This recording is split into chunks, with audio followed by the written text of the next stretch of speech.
किसी फुटकर बाजार में फल विक्रेता पेटियों में रखे आम बेच रहे थे। इन पेटियों में आमों की संख्या भिन्न भिन्न थी। पेटियों की संख्या के अनुसार आमों का बंटन निम्नलिखित है। आपको बताया गया कि 15 पेटियां ऐसी हैं जिनके अंदर आपके पास जो फल हैं, आम हैं, वो 50 से 52 के बीच में है। इसी तरह 110 के अंदर आपके 53 से 55 के बीच में है। एक पेटी में रखे आमों का माध्य ज्ञात कीजिए। आपने माध्य ज्ञात करने की किस विधि का प्रयोग किया है? अब हमें ये बताना है यहाँ पर। तो हम क्या करेंगे, यहाँ पर आप लिखेंगे ए, आपका हल होगा ए कल्पित माध्य, ए आपको बताया गया है कि कैसे आप फाइंड करते हैं। सबसे पहले हम xi निकालेंगे। आप पहले तो ये देखते हैं कि आपके पास संख्याएं बराबर है या नहीं है। ऊपरी सीमा और दूसरे की निम्न सीमा क्या बराबर है? नहीं, यहाँ पर बराबर नहीं है। तो हमें क्या करना होगा, सीमाओं को बराबर बनाने के लिए आप ऊपरी सीमा में 0.5 जोड़ेंगे और निम्न सीमा में 0.5 माइनस करेंगे। आपने जब निम्न सीमा में 0.5 माइनस किया, 50 में से आप 0.5 माइनस करेंगे तो आपको मिलेगा 49.5 और ऊपरी सीमा में आपको 0.5 जोड़ना है, तो ये आपको मिल गया 52.5। इसी तरह हम यहाँ पर निम्न सीमा में 0.5 माइनस करेंगे। निम्न में माइनस करना है और उच्च में आपको जोड़ना है, और उच्च में आपने जोड़ा तो ये आपको मिल गया 55.5। इस तरीके से हम अपने सारे आमों की संख्याओं को निकाल लेंगे। तो अब आपके पास देखेंगे आप कि पहले की उच्च सीमा दूसरे की निम्न सीमा के बराबर है। इसके बाद xi हमने कैसे निकाला था, इन दोनों को जोड़कर 2 से भाग कर देंगे तो हमें x1 मिल जाएगा। इसी तरह आप सेकंड वाली रो में दोनों को जोड़कर 2 से भाग करेंगे तो x2 मिलेगा। फिर आपको x3 मिलेगा तीसरे वाले से, चौथे से आपको x4 और पांचवें से आपको x5। इन सभी को करने के बाद हमें एक कल्पित माध्य लेना होता है, जो कि हम बीच वाली संख्या लेते हैं, वो हम ले रहे हैं यहाँ पर 57। इसके बाद आप लिख रहे हैं डी निकालने का तरीका आपके पास था xi माइनस में a। आपने x भी निकाल लिया है यहाँ पर और a भी निकाल लिया है, तो हम इसको d1 d2 आराम से निकाल सकते हैं। d1 निकालना होगा तो आपको मिलेगा x1 माइनस में a। x1 है 51 और a है आपका 57, तो माइनस का 6। इसी तरह x2 माइनस में a, x3 माइनस में a, x4 माइनस में a और x5 माइनस में a। ये आपको d1 d2 d3 d4 d5 दे देगा। उसके बाद हमारे पास हम निकालते हैं यहाँ पर ui। हम यहाँ पग विचलन विधि का इस्तेमाल कर रहे हैं, आप ये ध्यान रखेंगे, अपॉन h जो कि होता है ये, या फिर हम इसको di बटे में h भी लिख सकते हैं। h जो होता है वो होता है हमारा अंतराल। तो आप देखेंगे अंतराल निकालने के लिए जब हम अंतराल निकालते हैं, वर्ग अंतराल, तो वो कैसे निकालते हैं, ऊपरी सीमा माइनस में निचली सीमा, ऊपरी सीमा माइनस में निचली सीमा। ये अंतराल जो है आपका सबका सेम होगा। तो आप देख सकते हैं 52.5 माइनस में 49.5, तो यहाँ आपके पास आ जाता है ये 3। तो आपके पास h जो है वो आया है आपका 3। di हम पहले ही निकाल चुके हैं यहाँ पर। अब आप इनको 3 से डिवाइड कर दीजिए तो -2 -1 0 1 और 2, ये सारे हमारे u1 u2 u3 u4 और u5 आए हैं। इसके बाद हमें क्या करना है, यहाँ पर जो आपके पास ui आए हैं उनको आपको fi से गुणा करना है। fi भी आपके पास गिवन है और ui आपने निकाल लिया है। तो 15 को जब आप -2 से करेंगे तो आपके पास आएगा माइनस का 30। 110 को हम माइनस के 1 से करें तो माइनस का 110। 135 को 0 से करेंगे तो हमारा आ गया 0। इसी तरह 115 को 1 से किया तो 115, 25 को 2 से करेंगे तो 50। इन सभी को जब हमने जोड़ा तो ये हमें मिला fi ui। अब हम अपने फॉर्मूले में रख देते हैं, जो कि हमारा है पग विचलन विधि। पग विचलन विधि में रख रहे हैं। पग विचलन विधि में x बार कैसे निकालते हैं हम, a प्लस में h fi ui अपॉन में सम ऑफ fi। तो यहाँ पर आपने a जो लिया है वो किसको लिया है आपने, a 57 को, h आपका है 3, fi ui आपके पास यहाँ आया है 25 और fi आपके पास आया है यहाँ पे 400। तो ये आपके पास होगा 25 को 3 से करेंगे तो हमारे पास होगा 75 और 75 को जब हम भाग करते हैं हमारे 400 से तो आपको मिलता है यहाँ पर प्लस में 0.1875। तो यहाँ पर आपका जो आंसर होगा वो है 57.1875, यानी कि आप अप्रोक्सीमेट इसको लिख सकते हैं लगभग 57.19। अगर पीछे वाली संख्या आपकी 5 या 5 से बड़ी है तो पहले वाली में हम एक जोड़ देते हैं, इसलिए हमने यहाँ 7 दिया हुआ था, 5 से बड़ी थी हमारे पास तो यहाँ हमने एक जोड़ा तो ये 9 बना दिया। तो यहाँ पर आपके पास आया है, आप इसको लिखेंगे प्रति पेटी आमों की संख्या आपके पास आई है, प्रति पेटी आमों की संख्या वो हमें यहाँ पे मिली है 57.19। और यहाँ पर हमने कौन सी विधि का यूज़ किया माध्य निकालने के लिए, माध्य ज्ञात करने के लिए हमने पग विचलन विधि का इस्तेमाल किया है। माध्य ज्ञात करने के लिए हमने पग विचलन विधि का इस्तेमाल किया है।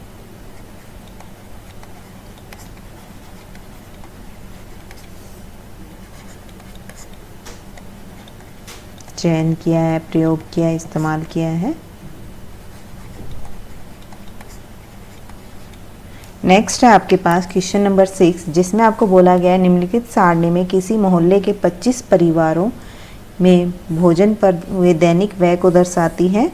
परिवार संख्या ये है और दैनिक व्यय आपके पास ये दिया हुआ है। पहले की उच्च सीमा दूसरे की निम्न सीमा के बराबर है, तो यहाँ पर हमें 0.5 को प्लस माइनस नहीं करना है। उपयुक्त विधि द्वारा भोजन का माध्य ज्ञात कीजिए। तो यहाँ पर भी हम अपनी पग विचलन विधि का इस्तेमाल कर रहे हैं। आपके पास आप क्या करेंगे, x1 निकालना है तो हमें क्या करना होगा, पहले जो रो में हमारे पास ऊपरी और निम्न सीमा है, निम्न और ऊपरी सीमा है, उनको जोड़ के 2 से भाग, तो आपके पास ये आता है 250 बटे में 2, तो आपके पास आ गया 125। इसी तरह आप अपने बाकी के निकाल लेंगे, दोनों को जोड़ के आपको 2 से भाग करना है, आपको xi मिल गए। फिर आपको di निकालना है। di के लिए आपको क्या करना होता है, xi माइनस में a आप इनमें से कोई संख्या मानते हैं, यहाँ हम मान रहे हैं 225, xi माइनस में 225। अब आपको यहाँ xi के प्लेस पे एक बार x1 रखेंगे, एक बार x2, एक बार x3, तो आपको क्या मिलने स्टार्ट हो जाएंगे, यहाँ पर d1, d2, d3, d4 और d5। इसके बाद ui निकालने का तरीका होता है, या तो आप लिख सकते हैं xi माइनस में a बाई h, या फिर आप लिख सकते हैं dy बाई h। h हमारे पास अंतराल आपको बताया था कि अंतराल निकालने का तरीका क्या होता है, ऊपरी सीमा माइनस में निम्न सीमा। तो आप यहाँ लिख सकते हैं कल्पित माध्य जो आपके पास आता है यहाँ पे, वो आपने लिया है यहाँ पर 225। वर्ग अंतराल h जो आपके पास आ रहा है यहाँ पे, वो आप क्या लेके चल रहे हैं, यहाँ h जो है वो लेके चल रहे हैं हम 50। पग विचलन विधि में आपको चाहिए ui निकालने का तरीका xi माइनस में a बाई h, या फिर हम लिख सकते हैं di बाई h। तो यहाँ पर आपके पास हो गया है xi माइनस में 225 बटे में 50। ये ui का तरीका है निकालने का। फिर आप लिखेंगे पग विचलन विधि। पग विचलन विधि में आपको क्या करना होता है, फॉर्मूला है हमारे पास a प्लस में h sum of fi ui upon में सम ऑफ एफ आई। तो हमने क्या किया, यहाँ पे यू आई निकाला। यू आई निकालने के बाद आपने क्या किया, यहाँ पर यू आई जब आपके पास आता है तो आप उसको एफ आई से गुणा करेंगे। यहाँ पर ये एफ आई है, 4 गुणा में -2 माइनस का 8, 5 गुणा में -1 माइनस का 5, 12 गुणा में 0 0, 2 गुणा में 1 2, 2 गुणा में 2 4। तो यहाँ पर ये हमारा सम आ गया है एफ आई यू आई का। अब हम इसको फॉर्मूले में रख देते हैं। एक्स बार बराबर में ए आपने यहाँ पर लिया है, ए आपके पास यहाँ था 225, प्लस में एच आपके पास आता है 50, गुणा में -7 बटे में 25। तो ये आप लिख सकते हैं यहाँ पे 225 माइनस में 14 जो कि आता है 211। तो आप लिखेंगे भोजन का जो माध्य हमारे पास आया है व्यय का, भोजन का दैनिक माध्य व्यय या खर्च आपके पास यहाँ कितने रुपए आता है, 211 रुपए है। नेक्स्ट है आपके पास 7वें सवाल में आपको बोला गया है वायु में सल्फर डाइऑक्साइड की सांद्रता को ज्ञात करने के लिए एक नगर के मोहल्लों से आंकड़े एकत्रित किए गए जिन्हें नीचे प्रस्तुत किया गया। ये आंकड़े आपको दिए हुए, ऊपरी सीमा पहले की, दूसरे की निम्न सीमा, ये सब बराबर हैं। तो अब हम सीधा अपना सवाल करेंगे। यहाँ पर आप यहाँ पे जब सवाल कर रहे हैं तो आप यहाँ ये इस्तेमाल कर रहे हैं पग विचलन विधि। पग विचलन विधि में आपको पता है सबसे पहले हम एक्स आई निकालते हैं, जो कि तरीका होता है ऊपरी सीमा प्लस में निम्न सीमा। यहाँ आप लिख भी सकते हैं एक्स आई निकालने का था ऊपरी सीमा प्लस में निम्न सीमा बटे में 2। तो आपके पास ये आ गया है x1, 0 प्लस में 0.04 बटे में 2 तो 0.02। इसी तरह आप बाकी के निकाल लेंगे।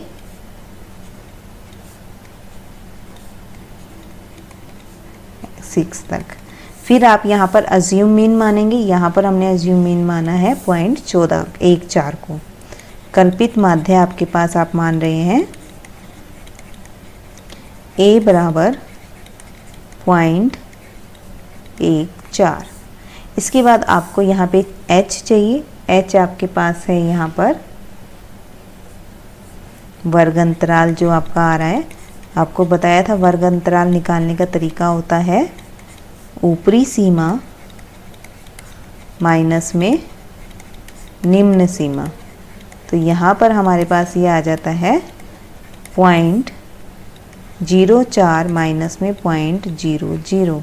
तो ये आया 0.04 जिसको हम h से दिखाएंगे।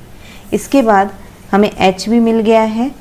हमने di निकाल लिया। di हमारे पास ये d1, आपके पास xi माइनस में a आपने माना है 0.14, d2, d3, d4, d5 and d6। उसके बाद आपने क्या किया, h जो आपके पास आया था उस di को h से भाग किया तो आपके पास यहाँ पर ये संख्या मिलनी शुरू हो गई है u1, u2, u3, u4, u5, u6। तो यहाँ पर आपके पास ये आ जाता है, जब u आपको मिल गए हैं, f आपको मिल गया है, तो आप क्या करेंगे f1 u1, f2 u2, f3 u3, f4 u4, f5 u5, f6 u6। ये सब हमने मल्टीप्लाई किए। 4 को -3 से किया -12, 9 को आपने -2 से किया -18, 9 को -1 से -9, 2 को 0 से 0, 4 को 1 से 4 और 2 को 2 से किया तो 4। यहाँ पर इनका जो सम आया मेरे पास वो आता है FI/UI का सम जो आया माइनस का 31। अब आप यहाँ पर अपना फॉर्मूला लगाएंगे x बार का, पग विचलन विधि का हम लगा रहे हैं a प्लस में h sum of FI/UI upon में सम ऑफ FI। ये हमारे पास हो गया। a आपने माना है 0.14 प्लस में h आपके पास है 0.04 FI/UI आपके पास आता है माइनस का 31 और आपने FI यहाँ पर हमारे पास आया सम ऑफ FI 30। तो यहाँ जब हम इसको सोल्व करेंगे तो हमारे पास ये आ जाएगा 0.14 माइनस में 0.0413 माइनस करने पे आपके पास ये आ जाता है, यहाँ पर आपका आंसर होगा 0.099।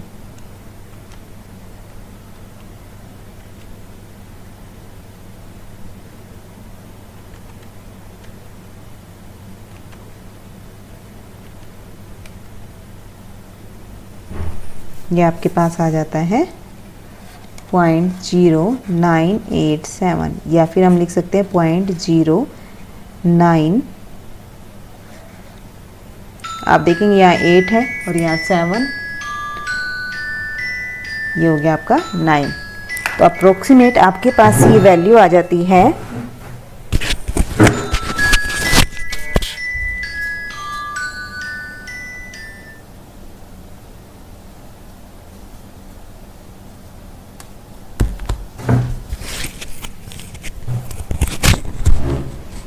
ये आपके पास जो वैल्यू आती है इसका आपको दिया हुआ था ये भाग प्रति मिलियन में, तो 0.099 ये आपके पास आया है भाग प्रति मिलियन।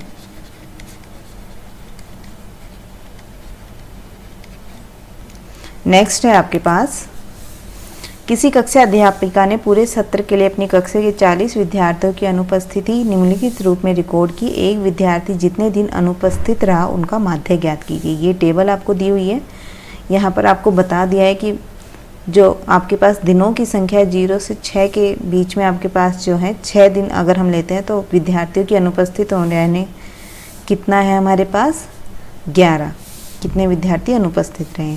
इसी तरह आपने 6 से 10 दिनों तक जब आपने लिया तो आपके पास 10 विद्यार्थी आए हैं। ये दिनों की संख्या आपकी, ये आपकी FI आ गया है। फिर आप यहाँ पे क्या करेंगे XI निकालेंगे। आप सबसे पहले जब भी सवाल मिलता है आप क्या करेंगे, ऊपरी सीमा पहले की और दूसरे की निम्न सीमा, सबसे पहले हम उसको देखेंगे। अगर वो बराबर है तो हम फिर अपना आगे का सवाल करेंगे। यहाँ पर फिर हमने लिखा कि आपके पास आप इसको किसी भी विधि से हल कर सकते हैं, तीनों विधि से आपके आंसर जो है वो सेम आने वाले हैं। जिस भी विधि से आपको आसान लगता है, अगर आपको सवाल में नहीं कहा गया है कि आपको किस विधि का इस्तेमाल करना है। XI निकालने का तरीका था ऊपरी वर्ग सीमा प्लस में निम्न वर्ग सीमा बटे में 2। तो आपने क्या किया, 0 + 6 बटे में 2 करेंगे तो आपके पास आ गया 3। 6 + में 10 16 बटे में 2 8।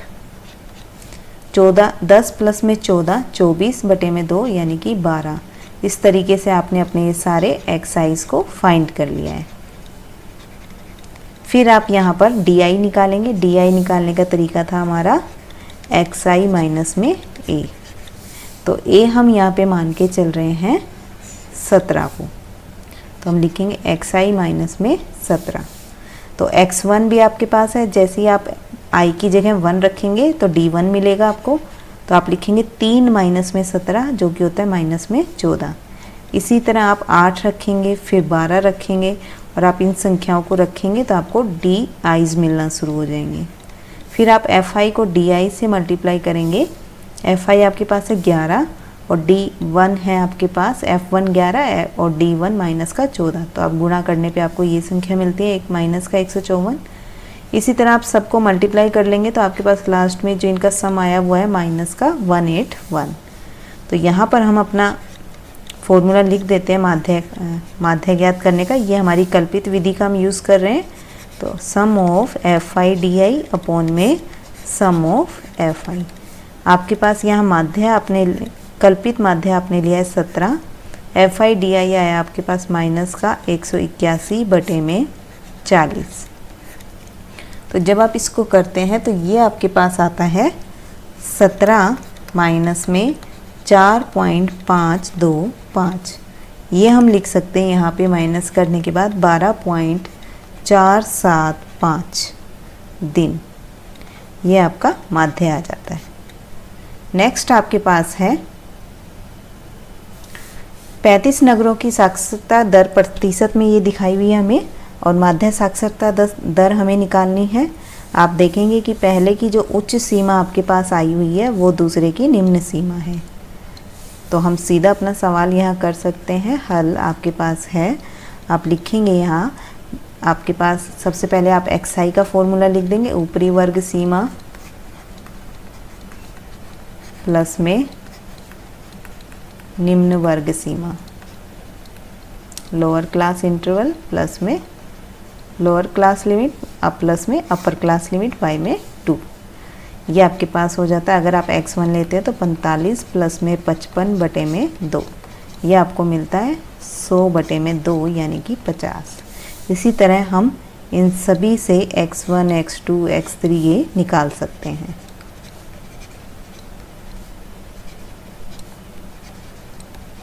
फिर आपको यहाँ पे क्या चाहिए, डी निकालने का तरीका था xi माइनस में a। a निकालने के लिए आपको पता है कि कोई भी आपको मान एक मानना होता है, तो हमने यहाँ माना है 70 को। जैसे जैसे आप x1 i की जगह 1 रखेंगे तो आपको d1 मिलना शुरू हो जाएगा। तो x1 हमारा था 50 और a आया है हमारे पास 70, तो ये आ गया माइनस का 20। इसी तरह आप d2, d3 ये सब निकाल सकते हैं। ये आपके पास d1, d2, d3, d4, d5। सवाल में जब तक आपको ये ना कहा जाए कि आप कौन सी विधि का इस्तेमाल करें, तो आप अपनी तरफ से कोई भी विधि का इस्तेमाल कर सकते हैं जो आपको आसान लगती है। इसके बाद बस आपको ये ध्यान रखना कि अगर आपको अंतराल और जो आंकड़े आपको दिए हुए हैं अगर आपके पास वो संख्या में बड़े हैं, तो हम कोशिश करेंगे कि हमारा जो पग विचलन विधि है या फिर कल्पित माध्य विधि है, हम उनका इस्तेमाल करें बजाय हमारे प्रत्यक्ष विधि के। ui का हमारा जो फॉर्मूला था xi minus a by h जो है वो था हमारा वर्ग माप, और वर्ग माप कैसे निकाला जाता है, अपर लिमिट माइनस में लोअर लिमिट। तो यहाँ पर आपके पास आ जाता है ये 10, तो h आया हमारे पास 10। ये आपकी लोअर लिमिट, ये अपर माइनस लोअर किया आपने, तो आपके पास 10 आ गया h। अब इनको हम अपने फॉर्मूले में रख देंगे, x बार जो कि था a प्लस में h इंटू में fi h ui अपॉन में सम ऑफ fi। यहाँ पर आप इसको करेक्ट कर लेंगे, ये आपका है ui। ये आपका जब सम आता है तो ये बनेगा fi ui माइनस 2, और ये सम आया हमारा fi का। तो x बार हमारे पास यहाँ आ जाता है, a आपके पास था यहाँ पे 70, h आपके पास आया है 10, मल्टीप्लाई करके आपने s से डिवाइड किया तो ui मिला, और ui को जब fi से गुना किया तो fi ui मिलना शुरू हो गया। -6, -10, 0, 8 एंड 6, दो आपने इनको ऐड किया तो ये मिला माइनस का 2 अपॉन में 35। इसको हम सोल्व करेंगे तो ये आपको मिला माइनस का 20/35। इसको हम और सोल्व करें तो आप लिख सकते हैं 70 माइनस में 0.57, और ये हमारे पास आ जाता है 69.43। ये आपके पास आता है। आपको पूछा गया था साक्षरता दर आपको बतानी थी, तो आपके पास जो साक्षरता दर का माध्य आया है वो आप लिख सकते हैं माध्य साक्षरता दर, जो कि आपको प्रतिशत में बताई है। तो ये बना हमारा 69.43% है। ये थी हमारी एक्सरसाइज 14.1। हमारी अगली वीडियो में हम देखेंगे हमारी एक्सरसाइज 14.2। Thank you.